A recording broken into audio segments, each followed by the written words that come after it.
L'emplacement du Tadjikistan en fait un élément clé de l'initiative Ceinture et route de la Chine et le premier pays à avoir signé un mémorandum de compréhension avec Beijing sur la création de la ceinture économique de la route de la soie. Au fil des ans, la Chine a investi dans des domaines qui ont été vitaux pour le développement du Tadjikistan.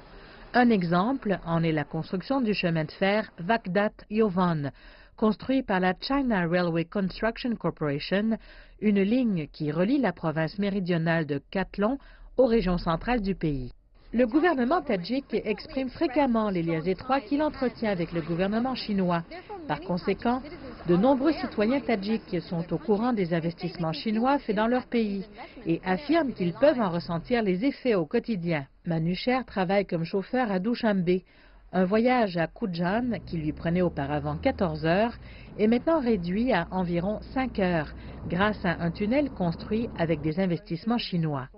Auparavant, souvent, nous ne pouvions pas aller à Kujand à cause de blocages causés par des avalanches. Maintenant, depuis la construction du tunnel, nous pouvons y aller à tout moment de l'année.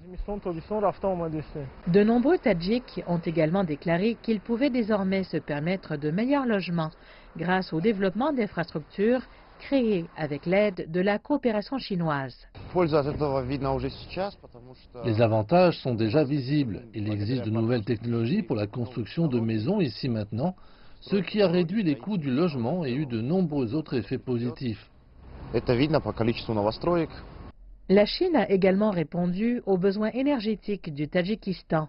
La centrale thermique Dushanbe 2, construite par la société chinoise TBEA, fournit chaleur et électricité.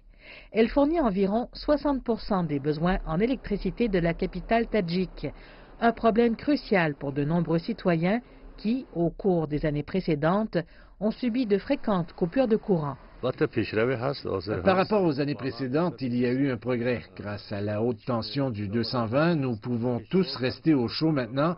Personne n'éteint même la lumière et nous avons l'électricité et l'eau courante en tout temps. Nous sommes reconnaissants envers notre gouvernement. Nous sommes tous heureux. La Chine est devenue le principal investisseur du Tadjikistan avec des investissements cumulés dépassant 2 milliards de dollars américains, selon des responsables chinois. Les deux pays ont également renforcé leur coopération dans des secteurs tels que l'agriculture et le textile.